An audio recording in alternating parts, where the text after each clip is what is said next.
State police are stepping in and stepping up patrols in Jamaica Plain after getting reports that there's a group of children going around assaulting people who are walking down the street. WBZ's Paul Burton is following this for us. He joins us live in JP with more on a warning from police. Paul? Well, I tell you, it's frightening what's happening around here. Police say a group of kids, some as young as 12 years old, is attacking people here at the Jackson Square T station. One biker heading home says he was actually punched in the face. The challenges of cycling through busy traffic in Jackson Square pales to what some have recently encountered on the neighboring bike path. I was one of the people who was punched by a kid. You heard that correctly. Dan Greif is one of several victims who have been assaulted or even robbed.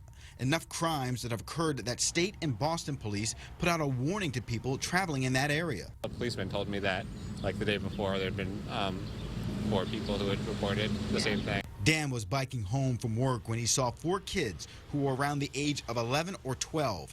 At first, he says he didn't think anything of it, as a lot of kids live next to the Southwest Corridor path in the Mildred Haley apartments.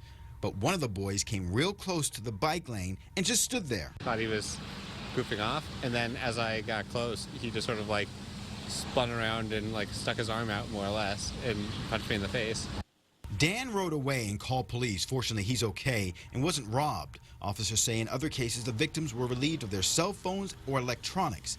Police say the group includes up to 10 kids ranging in age from elementary school to teenager. It's a little scary if someone's going to come up to you. I usually don't have any issues. I mean, occasionally you see a police presence. That police presence has been there this week, perhaps a stronger message than the words of a good Samaritan who saw Dan attacked. Then there was a woman behind me that started reprimanding them. And police are warning people who are in this area not to openly show their cell phones or electronics. Anyone with information is asked to contact police. In Jamaica Plain, I'm Paul Burton, WBZ News.